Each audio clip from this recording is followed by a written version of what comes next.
All right, guys, welcome into another NFL DFS video. My name is Eric Paulzine with 9 to 5 Sports. Tough to believe that week 3 is already here. Seems like we were just doing preseason DFS videos, but we got the week 3 core plays here for you guys.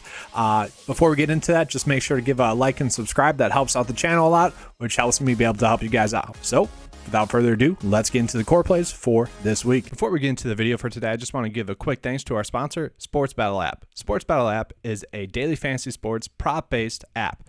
Go to your Android and iOS to download it today. It's simple, fun, easy to use. If you use the promo code 925, so it's the number 9, TO, and then the number 5, you'll get a bonus of 100% match on a deposit of $50 or more, up to $100. And then also with the referral code, you'll get $5 back as well. So make sure to use that referral code. All right, guys, let's get into the picks for today. So I'm just going to start off with the quarterbacks in this one, actually. I really do like the price point of quarterback Matthew Stafford. Stafford is going against the Arizona Cardinals, which are going to be a great matchup.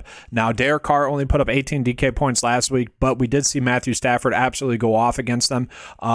The thing is, both quarterbacks were able to do enough given this price point that Matthew Stafford has. Matthew Stafford had that bounce back game that we thought he would have last week, scoring 20 DK points in that one. And I think he'll be able to score even more in this one. He needs to cut down on the interceptions. It's pretty much what is happening.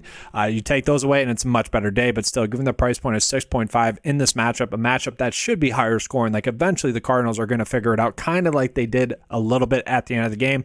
I do expect this game to be a little bit more of a shootout. That is a little bit more of a higher price point that I don't want to play. So let's try to find some value here. I actually don't mind going back to the well with Derek Carr. I said it's a little bit disappointing last week that he only put up, I guess 19 points if you round up against the Cardinals, but it was impressive now in retrospect that he was able to put up almost 17 DK points against the Chargers, because we saw that they were actually a pretty good defense. Now he gets the Tennessee Titans, in which Josh Allen just absolutely tore up. The Titans were never close in that game. Okay, Derek Carr should be able to have a good game in this one. Okay, whether it's Adams, whether it's maybe Matt Collins emerges, Darren Waller. I do like him as well, but you'll see I actually like Josh Jacobs a decent amount this week as well, so we'll see which one I end up going with. And then actually my favorite quarterback play on the slate, and guys, like, it's ugly, okay, be ready, is actually Mac Jones. Okay, the biggest worry about Mac Jones is the fact that he has that back injury. He was having back spasms in week 1. I said, he looks worse than he had all of last year. It turned out that was because of back spasms in week 1. In week 2, he played a little bit better, I guess, if you will, scoring almost 14 DK points if you wanted to round up. He doesn't need much to be able to 3x. And given the matchup with the Baltimore Ravens, one that we exploited last week in the stacks, I don't know if you guys saw that stacking video. I said with the Baltimore Ravens secondary being as banged up as they are, my favorite stack is going to be Tua, Jalen Waddle, and Tyreek Hill. And a lot of people were able to have successful GPPs because of that. Well, I'm going to go ahead and attack the Baltimore Ravens once again this week, because while they are still pretty banged up in that secondary, and I do think the New England Patriots are going to see the weakness in that defense via the passing game, and they'll try to exploit that. So given this price point of Mac Jones, he should be able to 3x at this price point, like 16 DK points or so. He should be able to get there. And at this price point, I just think I have to play that this week as of right now, as I'm recording this on Tuesday. So from there, what are we looking at? Well, I don't mind Jonathan Taylor. You could play him if you want to. Christian McCaffrey, you could play him. Derrick Henry should have a much better game, but I'm starting my builds out with running back Austin Ekeler. Now in week 1, he didn't get used that much, and it was very strange. Okay, that usage was strange. And I do think they are trying to take away a little bit of his workload, especially on short yardage situations. So that might cap his upside. That might cap his touchdown upside. But I do think if Keenan Allen is out, like for sure, I'm going to be playing Austin Ekeler. But even if Keenan Allen does play, I think I'm still going to play Austin Ekeler. Ekeler ended up with 10 targets last week. Okay, very productive in the passing game last week. And given this game against Jacksonville, I do think that will be like the weakness that they want to attack, is kind of the running back out of the backfield. Okay, he hasn't been that successful rushing the ball yet, but he has been getting 14 carries per game. Like, we do like that.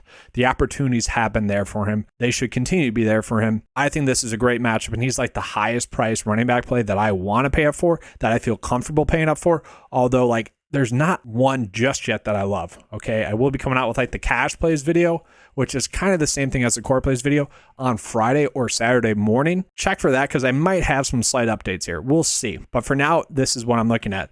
And then David Montgomery going against the Houston Texans. I do like him a lot as a play. We saw that offense really come to life against the Green Bay Packers, kind of as expected. He is going to be a running back that's getting a workhorse workload, okay? Going against the Houston Texans that have been very poor against the run. David Montgomery makes too much sense at 5.9. Like, he is their offense right now. Until they can get Darnell Mooney going, David Montgomery is the player that you want to be on because he is their best offensive weapon. And we're getting the best offensive weapon in a great matchup on a team at 5.9. That is just something I find so intriguing. And then the last player that I like at the running back spot is actually going to be Josh Jacobs, just given the matchup. Now, the Bills didn't choose to attack the tight ends in the right rushing game. They could have if they wanted to. And we have been seeing Josh Jacobs get used more. It was at the second half of week 1's game, they realized we need to get Josh Jacobs more involved. Okay. And then we saw that happen once again in week 2. Okay. You got 20 total attempts. And I can't guarantee that we're going to get 20 total attempts. Once again, game flow sometimes dictates that, but this game is one in which you should be trying to get Josh Jacobs a lot of carries, a lot of rushing attempts, a lot of opportunities, maybe 2 targets, that'd be great. But I do think those rushing attempts are going to be there for him, and I do think he's going to have a strong chance to score a touchdown on this one. So given the amount of workload that he should get in this game against the Tennessee Titans, I actually like that a lot. And that's kind of the problem, is that there weren't that many great running back plays that I liked. So I kind of have just defaulted to paying down for a value play a little bit more. That's how I ended up on Josh Jacobs. Then get into the receivers, guys. Yes, Cooper Kupp in a great spot once again, going against the Arizona Cardinals. Obviously, this is a game that I think we're going to want to attack. So yes, Cooper Kupp just makes a lot of sense. If you can afford to pay up for him, I think that you do that. I do think Justin Jefferson is going to have a bounce back game as well. Even in a bad game, guys, he still saw 12 targets and was still able to score 10.8 DK points. I mean, that's pretty crazy to get 12 targets and 11 targets like 2 weeks in a row. That's crazy. The Detroit Lions have been one of the worst pass defenses thus far this season. So that's definitely a matchup that you want to be attacking. And obviously you want to get that receiver number 1 in that offense in that easy matchup. That's obviously Justin Jefferson for us in this one. And then from there, we got 2 receivers that I love, especially given their price point. Jacoby Myers at 5K going against the Baltimore Ravens, who once again, their secondary is banged up. This is a secondary that you want to attack. This is a secondary that we attacked last week. We're going to continue to attack that this week. Jacoby Myers had 6 targets in week 1, was able to score 10 DK points. Even if he does that in week 3, I'm happy with that. Like 10 DK points at 5K, we will take that. But in week 2 against, I would say, a tougher defense, he had 13 targets, 9 receptions, 95 yards, 18.5 DK points. And the thing with Jacoby Myers is he just looks good. He looks like he has taken the next step. I thought he was just more of a possession receiver. We have seen him take kind of that next step this season thus far. He is someone that I like. He is someone that I might even be trying to trade for in season-long leagues as well. Jacoby Myers at 5K, I would just be loading up on that this week. And then from there, I also do really like Greg Dortch. Honestly, guys, like Marquise Brown, there seems to be some sort of chemistry that is off between him and Kyler Murray. They try to do like a fade route to Marquise Brown in the end zone, which was kind of strange. And then he was open on a couple of those plays at the end of the game that Kyler Murray didn't see him on. They got to get that chemistry down. And I know Greg Dortch only had 4 targets last week. He was able to convert one of those for a touchdown, but he is still pretty cheap in a game that should be higher scoring once again.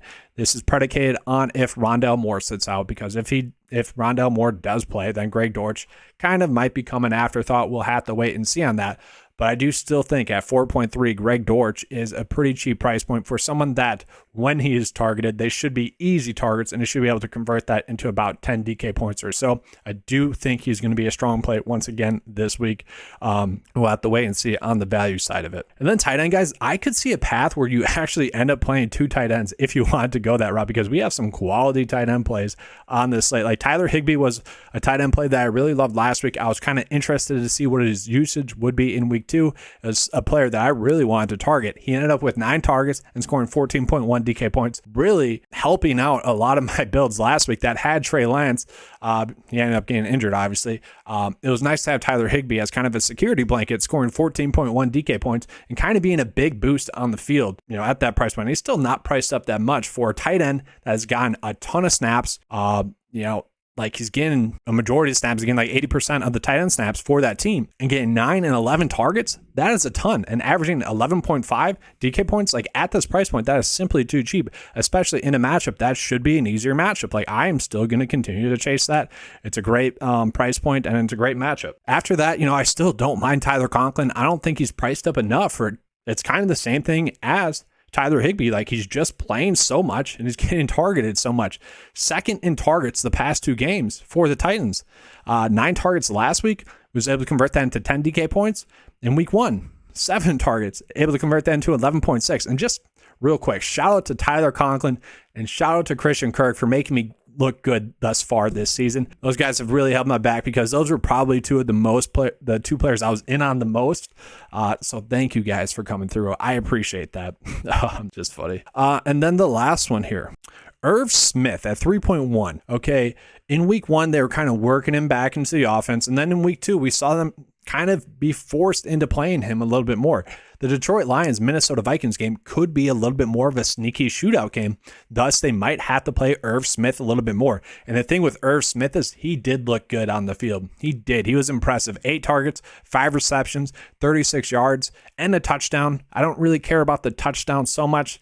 We know that those are kind of fluky, but in a game that should be high scoring, in a game that is a good matchup, like Irv Smith at 3.1 is a very intriguing price point play. If you guys want to pay down that tight end, Irv Smith would be the route I would go with that. Right now with defense, I don't really see anything that I would go crazy with. I have just been paying down at defense. So if you guys want to do that, you can. Maybe you go with Jacksonville, who's actually been a pretty decent defense.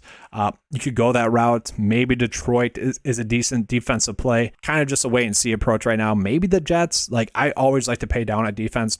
Don't really have a strong indication of which one I'm going to go with. Not putting too much thought into that just yet. But that is all I have for you guys for this video. If you guys want to become a 9to5 member, get access to a lineup optimizer, $10 a month for the 9to5 membership. It is more of a golf membership, I will say that, but you get access to the DraftKings cheat sheet, which is just the easy, quick view, and then you get that lineup optimizer access as well. But I do appreciate you guys watching. If you enjoyed this video, like I said, a like and subscribe helps out the channel out a lot, which also helps me help you guys out. But that's all I have for you guys. Let's have a good weekend as always, guys. Let's keep cashing.